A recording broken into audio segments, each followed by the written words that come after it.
নমস্কার, ডক্টর প্লাসের অনুষ্ঠানে আপনাদের সকলকে স্বাগত। আপনাদের সঙ্গে রয়েছি আমি বৃষ্টি। ডক্টর প্লাস মানেই আপনারা জানেন সুস্থ এবং সুন্দর জীবনের সাথী ডক্টর প্লাস। ঠিক যেমন আপনাদের চলার পথের সাথী ডক্টর প্লাস, আপনাদের সুস্থ সুন্দর জীবন গড়ে দেওয়ার জন্য আপনারা যদি ডক্টর প্লাসে আসেন, আমরা কথা দিতে পারি যে আপনি একটা সুস্থ এবং সুন্দর জীবন পাবেন। আর সেটা কিভাবে? তার কারণ আমাদের এখানে প্রচুর ডক্টরসরা রয়েছেন, স্পেশালাইজড ডক্টরসরা রয়েছেন। আজকে আমরা যে বিষয়টায় কথা বলবো সেটা হচ্ছে আয়ুর্বেদ সেকশন। সেই সেকশনটায় আমরা আজকে কথা বলবো একটা স্পেসিফিক সমস্যা নিয়ে। আমরা প্রত্যেকদিন এই 8:30 লাইভে ডক্টর প্লাসে বিভিন্ন রোগ নিয়েই কথা বলি। আজকেও তেমনই একটা রোগ নিয়েই কথা বলবো, তবে আয়ুর্বেদিক উপায়ে। তবে শুরুতেই যেটা বলার সেটা হচ্ছে ডক্টর প্লাসের অনুষ্ঠান অবশ্যই আপনারা টিভির পর্দার ওপর থেকে দেখুন, তার সাথে সাথে দেখুন ইউটিউবেও। হাতে যে মুঠোফোনটা আছে সেটাতে ইউটিউব সেকশনে চলে যান, সেখান থেকে এই মুহূর্তের ডক্টর প্লাস অনুষ্ঠান সিটিভিএন একেডি প্লাস সার্চ করলেই সেটা লাইভ পেয়ে যাবেন। তার পাশাপাশি পরে আমরা এটাকে ভিডিও ফরম্যাটেও দিয়ে রাখবো। তো ফলত আপনাদের যদি কখনো মনে হয় যে সেই ভিডিওটা আপনাদের প্রয়োজন, আপনারা সেখান থেকে খুঁজে নিতে পারেন, শেয়ার করতে পারেন। তবে অবশ্যই সিটিভিএন একেডি প্লাসকে সাবস্ক্রাইব করুন, যাতে ডক্টর প্লাসের মতো অত্যন্ত গুরুত্বপূর্ণ অনুষ্ঠান সিটিভিএনের যা যা আছে সেগুলো যখন আমরা পোস্ট করব তখন তার ফার্স্ট নোটিফিকেশনটা যেন পৌঁছে যায় আপনার কাছে। এবার চলে আসি আজকে আমরা আমাদের অনুষ্ঠানে। শুরুতেই আমি বললাম যে ডক্টর প্লাসে আজকে আমরা আয়ুর্বেদ সেকশনে কথা বলবো, আর যে বিষয়টা নিয়ে সেটা হচ্ছে রক্তাল্পতা। এবার রক্তাল্পতা নিয়ে আমরা অনেক ধরনের আলোচনা করি, বিভিন্ন প্যাথিতে আলোচনা করি, কিন্তু আয়ুর্বেদ যেটা করে সেটা হচ্ছে কেনর সমাধান করে। রোগটা হওয়ার পরের সমাধানটা একেবারে গোড়া থেকে করে, যে কেন হচ্ছে, কি হচ্ছে, সেই সমস্ত কিছুর সমাধান করে।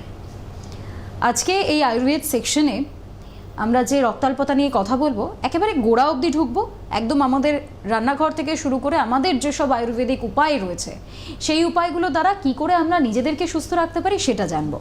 আর যিনি জানাবেন তিনি অর্থাৎ আমাদের ডক্টর প্লাসের আয়ুর্বেদাচার্য ডক্টর তুহিন শুভ্র তালুকদার আমার সঙ্গে ইতিমধ্যেই রয়েছেন। চলুন তার সঙ্গে আমরা কথা বলি এবং সমস্ত সমস্যার এই রক্তাল্পতা নিয়ে কি সমাধান হতে পারে সেগুলো একবার শুনে নিই। স্যার অনেক স্বাগত। নমস্কার।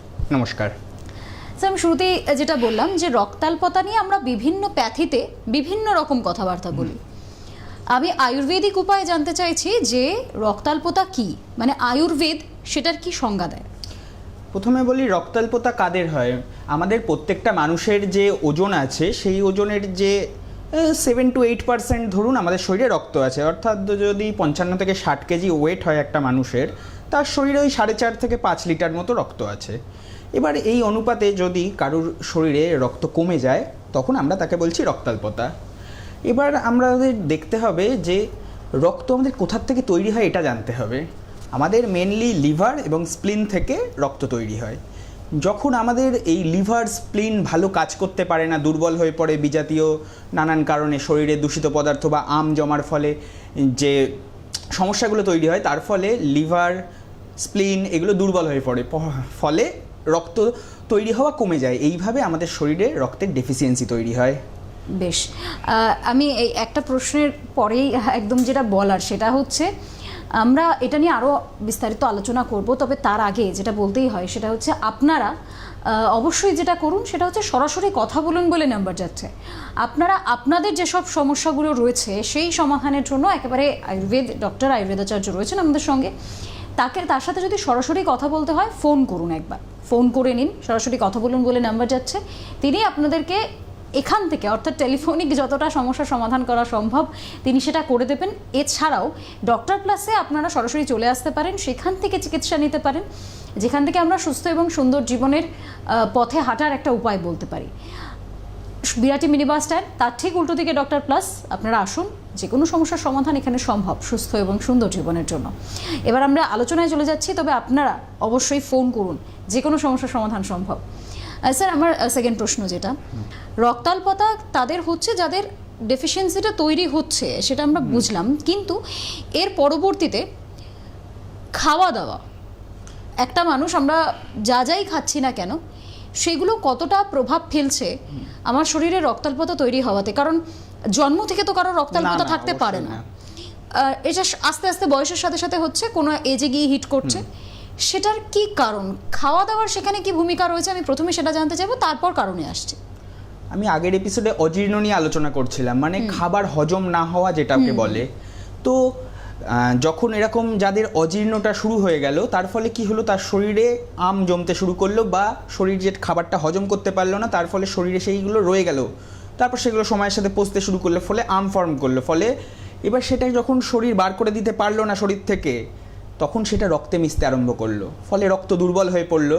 তার ফলে কি হলো, লিভার, স্প্লিন যেগুলো বললাম যে রক্ত তৈরি করে, তাদের কর্মক্ষমতাও কমে গেল। কারণ আমাদের বুঝতে হবে, রক্ত আমাদের সারা শরীরে পরিবহনের কাজটা করে। বলুন, আমাদের লাংসে আমরা যে শ্বাসটা নিচ্ছি, সেটা আমাদের ফুসফুসের অ্যালভিওলাইয়ের মধ্যে যে এগুলো আছে ওগুলোর মধ্যে জমছে, আমাদের রক্ত সেখান থেকে, আমাদের এটা জানতে হবে যে রক্তের মধ্যে প্রধানত দুটো কণিকা আছে, লোহিত রক্তকণিকা, শ্বেত রক্তকণিকা, ডাব্লিউবিসি আর আরবিসি। তো সেখানের ডাব্লিউবিসিগুলো সেই ওখান থেকে শ্বাস অক্সিজেনের সাথে হিমোগ্লোবিন বন্ড তৈরি করে সেগুলো আমাদের সারা শরীরে পৌঁছে দেয়। সেখান থেকে আমাদের নানান অর্গানগুলো পুষ্টিগুণ পায় এবং সেই অক্সিজেনগুলো পায়, বেশ কাজগুলো কর্ম ঠিকঠাক করতে পারে। এবার যখনই রক্তের মধ্যে অলরেডি দূষিত পদার্থ মিশতে শুরু করেছে, ফলে রক্তের আর হোয়াইট ব্লাড সেল কি করে, হোয়াইট ব্লাড সেল হচ্ছে আমাদের যে বললেন না ইমিউনিটি, যে ইমিউনিটি স্ট্রং এই মানুষটার, এর সর্দি কাশি সহজে হয় না, তাদের কি, তাদের শরীরে রক্তে হোয়াইট ব্লাড সেল কাউন্ট বেশি আছে। ফলে যখন কোনো বিজাতীয় অ্যান্টিজেন শরীরে ঢুকছে, আমরা সেগুলো সেই হোয়াইট ব্লাড সেলগুলো ফাইট করতে পারছে। যারা পাচ্ছে, যাদের সেটা কম হচ্ছে তারা তখন সেই রোগে আক্রান্ত হয়ে পড়ছে, যে রোগের মানে যার কারণে ধরুন জ্বর সর্দি কাশি কিছু মানুষের সারা বছর ঠান্ডা লেগে থাকে, হ্যাঁ তাদের হচ্ছে একটু ডেফিসিয়েন্সি আছে। বুঝতে হবে যে তাদের দুর্বল তাদের শরীর। তো এখানে খাদ্যাভ্যাস, মানে যেমন ধরুন আমাদের প্রত্যেকদিন আমরা যে ধরনের খাবারগুলো, আমাদের যার রক্তাল্পতা রয়েছে তার খাওয়াও, তাদের কি দরকার, রক্ত তৈরি হয় কিভাবে, মেনলি হচ্ছে লোহার এবং খনিজ লবণ যেগুলো আছে এগুলো মিশে হচ্ছে রক্ত তৈরি হয়। তো আমাদের এরকম খাওয়া দাওয়া করতে হবে যার মধ্যে হিমোগ্লোবিন বা লোহার পরিমাণ যেটা বেশি আছে। তারপরে যেমন শাকসবজিতে প্রচুর পরিমাণে খনিজ লবণ এবং লোহার পরিমাণ খুব বেশি আছে, এবং কোনো ওষুধ খাওয়ার থেকে যদি আমরা শাকসবজি জাতীয় খাবার থেকেগুলোকে এবং আমাদের হজম ক্ষমতা, এবং হজম ক্ষমতাও বাড়াতে হবে। শুধু খেলাম কিন্তু হজম হলো না, সেই শরীরে আমটা জমতে শুরু করে দিল, তো এইভাবে হবে না। তো মানে একটা সুষম খাদ্যের ব্যবস্থা করতে হবে। আচ্ছা, আমি যদি এখানে আমরা একটা প্লেট অনেক সময় হিসেব করি যে আমাদের খাবার থালিতে ঠিক কি কি থাকতে পারে, সেখানে খুব সহজ ভাষায় আমরা যদি বলি, কারণ যারা উল্টো দিকে দর্শকেরা রয়েছেন তাদের জন্য এটা অনেক বেশি সুবিধার হবে। তারা যদি এটা জেনে নেন যে আমার প্রত্যেক দিনের খাবারে এই খাবারগুলো থাকলে অন্তত আমার শরীরে রক্তাল্পতা আসতে পারবে না। আমাদের সহজপাচ্য খাবার খেতে হবে, যেমন ধরুন ডাল জাতীয় খাবার একটু খেলাম, যেগুলো আমরা বাঙালিরা অন্তত একদম নরমাল খাদ্যাভ্যাসে থাকে।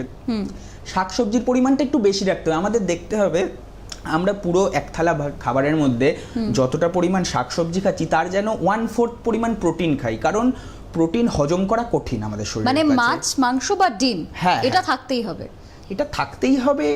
ডিম আমি বলবো না খাওয়াই উচিত, কারণ ডিমের প্রোটিনটা হজম করা, সাধারণ মানুষ আমরা যে স্বল্প কাজকর্ম করে জীবনযাপন করি তাদের না খাওয়াই উচিত, কারণ আমাদের শরীর অত কাজ করে না যে ওই প্রোটিনটাকে ভেঙে ব্যবহার করতে পারে, ফ্যাট হিসেবে শরীরে থেকে যায় উল্টে। এবং বডি বিল্ডাররা বেশি ডিম খায় কেন, কারণ তারা সেই রকম পরিশ্রম করে, তার ফলে তাদের শরীর এটা নিয়ে আবার আলোচনা আসবে। তবে তার আগে এই মুহূর্তে একজন দর্শক বন্ধু রয়েছেন টেলিফোন লাইনে। হ্যালো, কে বলছেন, কোথা থেকে বলছেন? আপনার নামটা আরেকবার বলুন স্যার।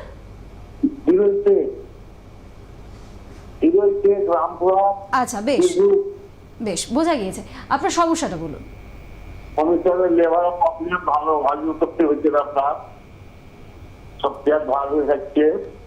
স্যার একটু স্পষ্ট ভাবে বললে সুবিধা হয়, শোনা যাচ্ছে না আর কি। কমিয়ে দিয়ে টিভি। আচ্ছা, পেট তো ভার হয়ে থাকে, পেট ভার হয়ে থাকে, খাওয়া হজম হয় না। হ্যাঁ।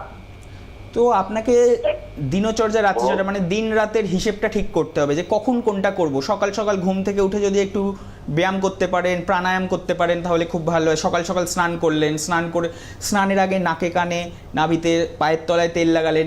আর যাদের রক্তাল্পতা থাকবে তাদের উচিত সারা গায়ে সর্ষের তেল মেখে তারপর স্নান করা, তাহলে তার ইমিউনিটি পাওয়ার আরও বুস্ট হবে এবং রক্ত তৈরিতে ওটা একভাবে পরোক্ষভাবে কাজ করবে।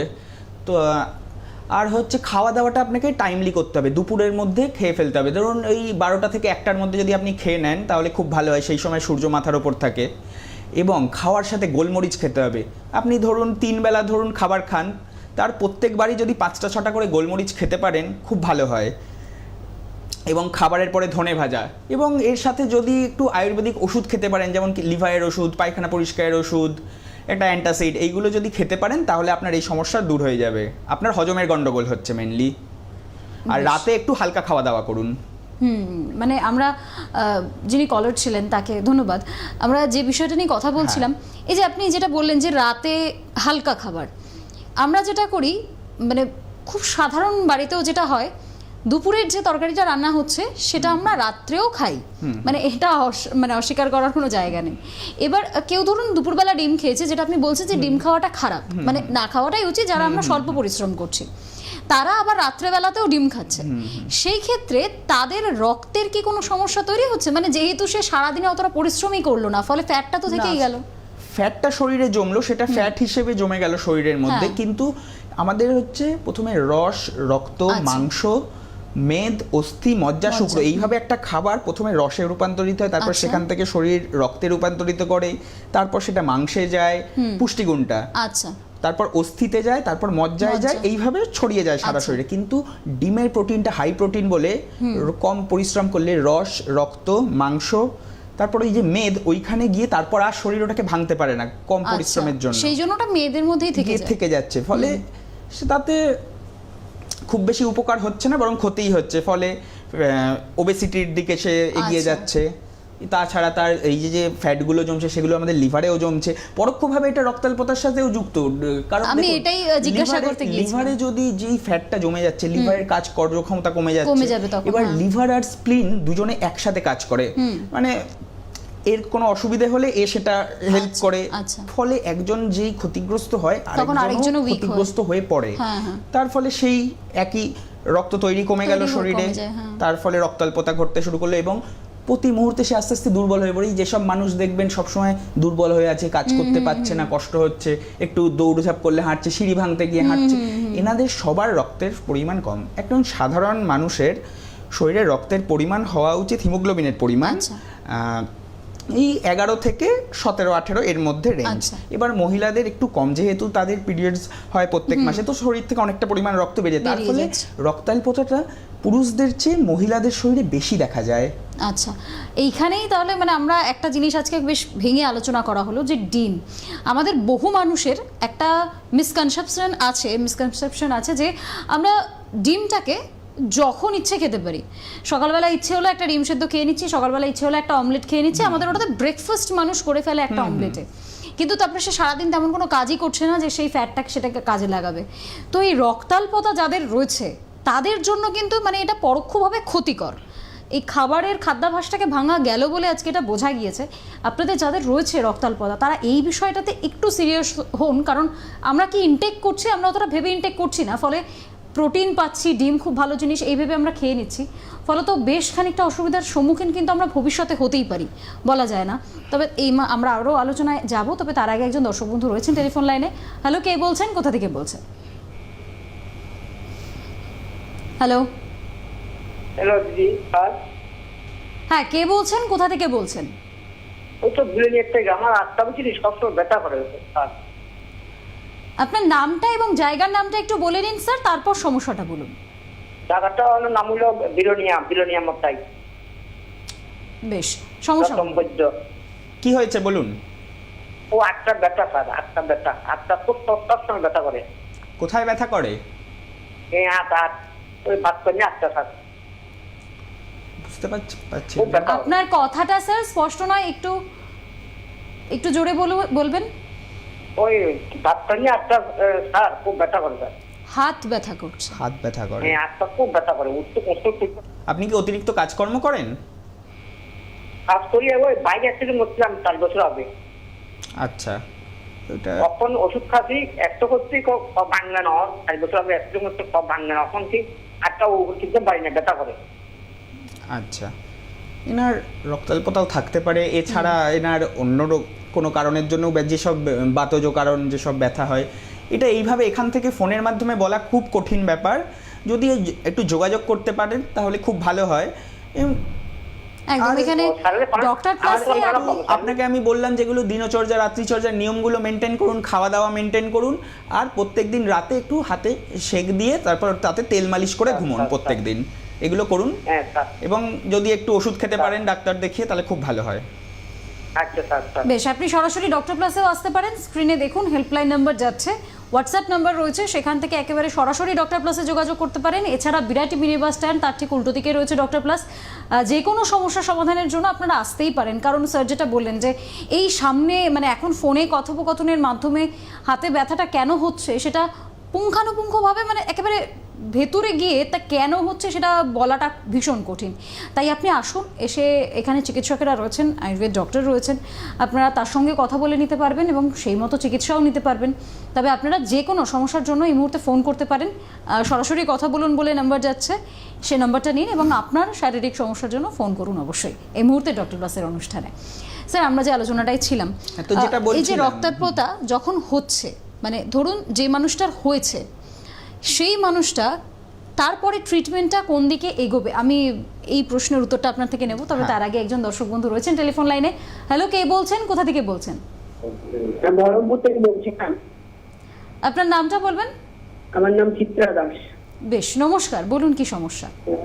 সমস্যা হচ্ছে আমার মেয়ে কিছুদিন হলো পা হাত পা ঝিনঝিন করছে, মানে ওর একটু হিমোগ্লোবিন আগে থেকেই কম ছিল, তো একটু ঝিনঝিন করছে পা হাত পা, আর একটু অলসতা ভাব লাগছে, শরীরটা দুর্বল লাগছে, ঠান্ডা লেগে যাচ্ছে, এইসব প্রবলেম গুলো হচ্ছে। মাথাটা সবসময় ধরে রাখছে, ও কম্পিউটার সায়েন্সের ইঞ্জিনিয়ার, পড়াশোনা করছে, মাথাটা চট করে ধরে যায় এবং উত্তেজিত হয়ে যাচ্ছে মাঝে মাঝে, এসব কারণগুলো হচ্ছে। আচ্ছা, যদি কাইন্ডলি একটু বলে দেন যে কি খেলে বা কি করলে ও একটু সুস্থ থাকবে, ভালো থাকবে। খুব খিদে না পেলে খাবার খাবে না, এটা হচ্ছে আপনাকে প্রথম মনে রাখতে হবে। যাদের শরীরে খিদের পরিমাণ বেশি, ভেতর থেকে যে মনে হচ্ছে যে খিদে পাচ্ছে, তখন যখন আমরা যে খাবারটা খাই সেটা খুব ভালোভাবে আমাদের শরীর ইনটেক করতে পারে, ফলে সেখান থেকে আমাদের শরীর লিভার বলুন স্প্লিন বলুন সেগুলো রক্ত তৈরিতে বেশি ভালো উপকারী হয়। এবার যদি আমরা একটু পরপর খিদে পাইনি কিন্তু ভালো লাগছে, খেতে ইচ্ছা করছে, সেটা খেয়ে নিলাম, তাহলে কিন্তু সেটা অতটা শরীরে সেইভাবে কাজে লাগাতে পারে না, শরীর হজম করতে পারে না। সেই কারণে বোধহয় ওনার এই দুর্বলতা কাজ করছে। এছাড়াও ওনার অনেক, এবার দেখতে হবে আমাদের যে শরীরে যখন রক্তাল্পতা থেকে যাবে, আমি যেটা বলছিলাম তখন ছেলেদের শরীরে থাকার কথা 14.5 হিমোগ্লোবিনের পরিমাণ এবং মেয়েদের সেটা 13.5। এবার আপনি যদি রক্ত টেস্ট করে দেখেন আশেপাশে সবার মধ্যে, অধিকাংশ মানুষেরই দেখবেন কারোরই 14.5 নেই বা 13.5 নেই মহিলাদের। আচ্ছা, তো সবারই একটু হালকা ডেফিসিয়েন্সি থাকেই, কিন্তু আমাদের উচিত সেটাকে 13.5 বা 14.5 নিয়ে যাওয়ার চেষ্টা করার। যেসব মানুষই একটু হাঁপিয়ে যাচ্ছে বা শ্বাসকষ্ট যাদের রয়েছে, এই যে যেমন উনি বললেন যে ওনার মেয়ে খুব রেগে যায়, এটার কারণ কি? রক্তাল্পতার জন্য প্রত্যেকটা শরীরের অর্গানেই রক্ত সেইভাবে পৌঁছতে পারছে না, ফলে যেই রক্তের মধ্যে হিমোগ্লোবিনের পরিমাণ কম, ফলে রক্তে অক্সিহিমোগ্লোবিন বন্ড কম তৈরি হচ্ছে, ফলে ব্রেনে অক্সিজেন কম যাচ্ছে। ওকে, তো ব্রেন তখন সেইভাবে কাজ করতে পারছে না, ফলে এই যে শরীরের মধ্যে যে বিরক্তি ভাব, রেগে যাওয়া, অল্প কথায় এগুলো তৈরি হচ্ছে। এই সবই কানেক্টেড আলটিমেটলি সব রোগের সাথেই। আচ্ছা, এবার ওনাকে বলছি যে খাওয়া দাওয়াটা যে চেঞ্জ করতে হবে, ফল খেতে হবে, সিজনাল ফ্রুটস বেশি করে খাওয়া দাওয়া করলেন, তার আধ ঘন্টা পর ফল খান, যে কোনো ফল খেতে পারেন, সিজনাল ফ্রুটস, একটু মিষ্টি ফল খান, তারপরে ডাবের জল খেতে পারেন, খুব ভালো। আর এই খাওয়া দাওয়াটা সন্ধ্যের 8টা-9টার মধ্যে যদি করে নিতে পারেন খুব ভালো হয়। আর একটু লাইট খাওয়া দাওয়া করলেন রাতের বেলা, কারণ রাতের বেলা হজম ক্ষমতা কম থাকে। এমনি লিভার উইক থাকে রাতের বেলা, যে সিক্রেশনগুলো বেরোনোর কথা সেগুলো দুপুরে আমাদের যেহেতু সূর্য থাকে মাথার ওপরে তো খুব ভালো কাজ করতে পারে। এছাড়াও সকালবেলা একটু প্রাণায়াম করলেন যে লাংসের উপকার করে, যেগুলো যেমন কপালভাতি বলুন, অনুলোম বিলোম বলুন, এগুলো করলে বেশ, মানে এতে উনি অনেক বেশি সচ্ছল হ্যাঁ, থাকবেন, হ্যাঁ। অনেক বেশি সতেজ থাকবেন। বেশ, আরো একজন দর্শক বন্ধু রয়েছেন টেলিফোন লাইনে। হ্যালো, কে বলছেন, কোথা থেকে বলছেন? চাকদার থেকে বলছি। আপনার নামটা বলুন। আমার নাম গণেশ বাবু। বেশ, এবার সমস্যাটা বলুন। সমস্যা হচ্ছে ডাক্তার সাথে কথা বলছি, আমি সেখানে খাটাখাটি করলেই প্রচন্ড হাঁপিয়ে যাচ্ছি, বুঝলেন? হ্যাঁ, এটা কিসের থেকে হচ্ছে? আপনার শরীর দুর্বল হয়ে পড়েছে, আপনার শরীরের প্রত্যেকটা অঙ্গ প্রত্যঙ্গ ঠিকভাবে কাজ করতে পারছে না, কারণ আপনার রক্তাল্পতা রয়েছে। আপনি যদি টেস্ট করান দেখবেন আপনার হিমোগ্লোবিন 11-12 এরকম কাছাকাছি আছে, কিন্তু যেহেতু প্রচুর দৈহিক পরিশ্রম করেন উনি, তার ফলে ওনার শরীরের প্রচুর এনার্জির দরকার, তার ফলে আপনার নিশ্চয়ই প্রচুর খিদে পায়, তাই তো? হ্যাঁ, হ্যাঁ, তো শরীরের প্রচুর খিদে পায় এবং রক্তের পরিমাণ কম আছে। আপনি যদি একটু লৌহাসব বলে একটা ওষুধ আছে আমাদের আয়ুর্বেদিক মেডিসিন একদম, তো ওইটা যদি খেতে পারেন এবং যে নিয়মগুলো বললাম দিনচর্যা রাত্রিচর্যা সেগুলো মেনটেন করুন, তেল মাখুন সারা শরীরে, তেল মেখে স্নান করুন, স্নান করে উঠে 1 গ্লাস জল খান, খাওয়া দাওয়ার সময় গোলমরিচ খান, ধনে ভাজা খান, এইগুলো করুন, আর একটু ওষুধ খেতে হবে। আর শরীরের রক্ত বাড়ানোর একটা খুব ভালো উপায় হচ্ছে যে দুর্বাঘাস। দুর্বাঘাস মানে দুর্বাঘাসের যে ওই মাথাটা, ওই 3টে যে পাতা, ওইটা 1 গোছা মতো যদি আমরা এতটা মতো জোগাড় করি, করে যদি 2 কাপ দুধের সাথে 10টা সিটি দেই, তাহলে যে ওটা একটা কাই তৈরি হয়ে যাবে। ওই জিনিসটা যদি আমরা হাফ কাপ করে ওতে জল মিশিয়ে পাতলা করে প্রত্যেক দিন সকালে বিকেলে খেতে পারি, প্রচণ্ড উপকারী এটা আমাদের শরীরের জন্য, রক্ত তৈরিতে বিশেষ করে। যেসব গর্ভবতী মহিলারা আফটার প্রেগন্যান্সি, আয়ুর্বেদ মতে আমরা তাদেরকে এটা খেতে বলি, কারণ সেই সময় তাদের অনেক ব্লাড লস হয়। রক্তাল্পতাটা যাদের বেশি প্রেগন্যান্সির আছে তাদের শরীরে বেশি দেখা যায়, কারণ একটা যখন নতুন একটা শিশুকে জন্ম দেওয়া হচ্ছে তাকে শরীরের সব শক্তি দিয়ে মা জন্ম দিচ্ছে, তো সেই সময় সে প্রচুর দুর্বল হয়ে পড়ে, শরীরে উইক হয়ে পড়ে। তারপর যখন একটা মানুষের শরীরে রক্তাল্পতা তৈরি হয়ে গেছে, তার হোয়াইট ব্লাড সেল কাউন্টও কমে গেছে, তার ফলে কি হচ্ছে, লড়াই করার মতো শরীরে কেউ নেই। তখন আমাদের রক্ত রেড ব্লাড সেলগুলো তো অক্সিজেন খাবার দাবারে পরিপুষ্ট, তখন সেই বিজাতীয় জার্মগুলো ও আমাদের এই রেড ব্লাড সেলগুলোকেও খাওয়া শুরু করছে, ওদের নিজেদের পুষ্টি করছে, ফলে ওরা পরিমাণে বাড়তে থাকছে, শরীর আস্তে আস্তে দুর্বল হয়ে পড়ছে। এবার তার সাথে যেহেতু উনি দৈহিক পরিশ্রম করছেন অনেক বেশি, ফলে শরীর আরো ক্লান্ত হয়ে পড়ছে। ফলে আমরা যখন ঘুমোই আমাদের শরীর সবচেয়ে বেশি রিকভার করতে পারে, কাজগুলো করে, ফলে উনি বিশ্রাম কম পাচ্ছেন, ফলে শরীর সেইভাবে রিকভার করারই টাইম পাচ্ছে না, সব কাজ বাইরের পরিশ্রমেই ব্যয় হয়ে যাচ্ছে শরীরে। তো ওনাকে বিশ্রাম নিতেই হবে, দৈহিক পরিশ্রম যতটা কম পারা যায় করতে হবে। এবং খিদে না পেলে, যেটা বললাম, খিদে না পেলে খাওয়া যাবে না, এইটা আপনাদের মাথায় রাখতে হবে।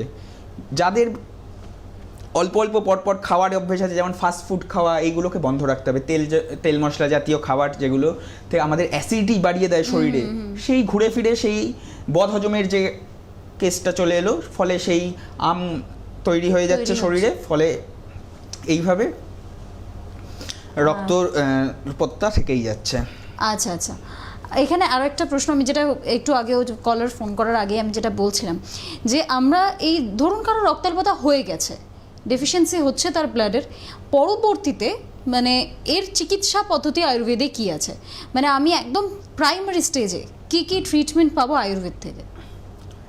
আমাদের দেখতে হবে রক্তাল্পতা ডিরেক্ট কোনো রোগ না, কোনো বড় রোগ শরীরে যখন হয় তখন তার ফলে শরীর লড়াই করতে পারলো না, তার ফলে আমাদের লোহিত রক্তকণিকাগুলো খেয়ে নিচ্ছে বিজাতীয়, ফলে আমাদের শরীরে তৈরি হয়। তার ফলে যাদের রক্তাল্পতা আছে বুঝতে হবে তাদের আরও অনেকগুলো রোগ আছে। আমাদের নাড়ি পরীক্ষার মাধ্যমে তার শরীরে কি কি রোগ আছে সেগুলো দেখে তাদের ট্রিটমেন্ট করতে হবে প্রথমে, এবং তার সাথে যদি রক্ত বাড়ানোর মতো যেটা বললাম, শাকসবজি খেতে হবে, বিশ্রাম নিতে হবে, এই সব নিয়ম কানুনগুলো যদি সব ঠিকঠাক করে মেনটেন করতে পারি, শরীর খুব তাড়াতাড়ি রিকভার হয়ে যাবে। রক্ত তৈরি করা এমন কোনো কঠিন কাজ নয়, একদমই তাই, মানে ভয় পাওয়ার মতো আপনারা বিষয় নয়। শুনবেন যে অনেকে বলে বোন ম্যারো ট্রান্সপ্ল্যান্ট করতে হয়, কেন?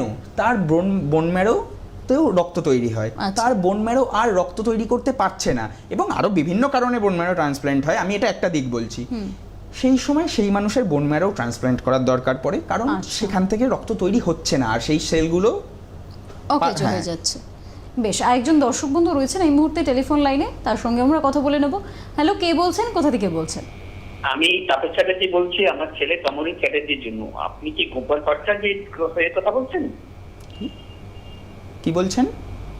গোপাল স্যার, ভট্টাচার্য। এটা ডক্টর প্লাসের অনুষ্ঠান। আপনার স্বাস্থ্য সম্পর্কিত কোনো সমস্যা যদি থেকে থাকে ও, আচ্ছা, তাহলে আচ্ছা। আপনারা জিজ্ঞাসা করতে পারেন। বেশ, হয়তো ভুল কলার ছিলেন, উনি বুঝতে পারেননি। ঠিক আছে। এই মুহূর্তে আমাদের ডক্টর প্লাসের অনুষ্ঠান চলছে, স্বাস্থ্য সম্পর্কিত অনুষ্ঠান চলছে, যে অনুষ্ঠানে আমরা স্বাস্থ্য বিষয় নিয়ে আলোচনা করছি। এই আলোচনায় আপনার যদি শারীরিক কোনো সমস্যা থাকে, ডক্টর প্লাসের থ্রুতে আপনারা সেই সমস্যার সমাধান ইতিমধ্যে একেবারে টেলিফোন লাইনেই করে নিতে পারবেন। তার পাশাপাশি যেটা করতেই পারবেন সেটা হচ্ছে ডক্টর প্লাসে সরাসরি চলে আসা। বিরাটি মিনি বাস স্ট্যান্ড, তার ঠিক উল্টো দিকে ডক্টর প্লাস, সরাসরি চলে আসুন, সেখান থেকে সমস্যার সমাধান করবেন। এবং ইতিমধ্যে ডক্টর তো রয়েছেন, আমি তার সঙ্গে আরেকটু আলোচনাটা এগিয়ে নিয়ে যাব যাতে আপনাদের সুবিধা হয় বোঝার ক্ষেত্রে, কারণ আমরা আজকে রক্তাল্পতা নিয়ে আলোচনা করছি। হ্যাঁ, স্যার, যেটা জিজ্ঞেস করছিলেন যে কি করব, ট্রিটমেন্ট কিভাবে শুরু হবে। প্রথমে নারী পরীক্ষার মাধ্যমে বুঝতে হবে তার শরীরে কী রকম পরিস্থিতি আছে। তারপরে তাকে আমরা প্রথমে পেটের গন্ডগোলের জন্য একটা লিভারের ওষুধ দেবো এবং পায়খানা পরিষ্কারের ওষুধ দেবো, যাতে তার মাউথ টু রেকটাম চ্যানেলটা একদম পরিষ্কার থাকে। ফলে সিস্টেম যখন ঠিকঠাক থাকবে, ফলে লিভার বলুন, স্প্লিন বলুন, এরাও তারা ভালোভাবে রক্ত কাজ তৈরি করতে করতে পারবে। পারবে, হ্যাঁ। এবার যদি সিস্টেম ঠিক থাকে তাহলে আম তৈরি হওয়ার কোনো চান্স Chance নেই, নেই, কোনো হ্যাঁ। দূষিত পদার্থ আসছে না। ফলে যখন রক্ত শরীরে ঠিকঠাক তৈরি হওয়া শুরু হয়ে যাবে, ফলে আমাদের হোয়াইট ব্লাড সেলও তাড়াতাড়ি জেনারেট হওয়া শুরু করবে, রেড ব্লাড সেলও জেনারেট হওয়া শুরু করবে। ফলে ডিফেন্স ইমিউনিটিও খুব স্ট্রং হয়ে যাবে শরীরের, এবং যে কারণে ওই যে রেগে যাওয়া বলুন, দুর্বল হয়ে পড়া বলুন, সারাক্ষণ শুয়ে থাকতে ইচ্ছা করা বলুন, এগুলো আস্তে আস্তে কমতে থাকবে, কারণ প্রত্যেকটা অর্গান ঠিকভাবে অক্সিজেনও পাবে। স্যার, খুব সংক্ষেপে, হ্যাঁ। এই মুহূর্তে একটা টেলিফোন লাইনে একজন হ্যাঁ। দর্শক বন্ধু রয়েছেন, আমি একটু ফোনটা নিয়ে নিচ্ছি। হ্যালো, কে বলছেন, কোথা থেকে বলছেন? হ্যালো, হ্যালো, হ্যাঁ, কে বলছেন, কোথা থেকে বলছেন? হ্যাঁ আমি হুগলি জেলার খানাকুল থেকে বলছিলাম, আমি সুভাষ ঘড়ি বলছি। বেশ, সমস্যাটা বলুন ভীষণ সংক্ষেপে। স্যার, টিভিটা মিউট করে আপনি ফোনে কথা বলুন, সুবিধা হবে। আচ্ছা, আমার একটু মানে মাথার চুল ধরে যাচ্ছে, এটা কি সমস্যাটা আমার হচ্ছে? আপনাকে খাওয়া দাওয়া ঠিক করতে হবে। আপনার লিভারেরও সমস্যা আছে, হজম হচ্ছে না, আপনি বেশি তেল মশলা জাতীয় খাবার খাচ্ছেন, তার ফলে অ্যাসিডিটি শরীরে খুব বেশি হচ্ছে, গ্যাস অ্যাসিডিটি। এর ফলে সেই গ্যাসটা মাথায় গিয়ে চুল পড়ে যাচ্ছে আপনার এই কারণে। আপনি যখনই আপনার পেটের গন্ডগোলটা ঠিক করে ফেলবেন, একটা আপনি লিভারের ওষুধ খাওয়া শুরু করুন এবং একটা অ্যান্টাসিড, আয়ুর্বেদিক অবশ্যই, তবে তাহলে দেখবেন আপনার চুল পড়াটা অনেক কমে গেছে। আপনি খাওয়া দাওয়াটা চেঞ্জ করুন, টাইমলি খান আর লাইট খাওয়া দাওয়া করুন, যেগুলো হজম করতে সুবিধা হবে আপনার।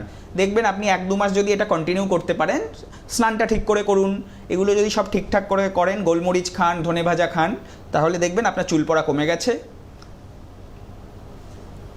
বেশ, মানে সেটা একটা সহজ সমাধান হ্যাঁ, সত্যি হ্যাঁ। বলতে। কিন্তু ওষুধ একটু খেতেই হবে ওষুধ একটু সাথে। খেতেই হবে, হ্যাঁ, সেটা অবশ্যই। মানে আমাদের প্রত্যেকটা মানুষের জীবনে সামান্য কিছু সাপোর্ট প্রয়োজন হয়, আর সেই সাপোর্টটা যদি কোনো প্যাথি না হয়, অ্যালোপ্যাথি আমি নাম করছি না, যদি কোনো প্যাথি না হয়, আয়ুর্বেদ হয়, একেবারে ঘরোয়া উপায়। এবং আয়ুর্বেদে যেসব ভেষজ ওষুধ রয়েছে, সেই ওষুধগুলো যেগুলো আমরা বহু বছর আগে থেকে ব্যবহার করে আসছি, সেগুলোই ব্যবহার করি, তাহলে আমরা অনেক বেশি সুস্থ সবল স্বাভাবিক থাকব।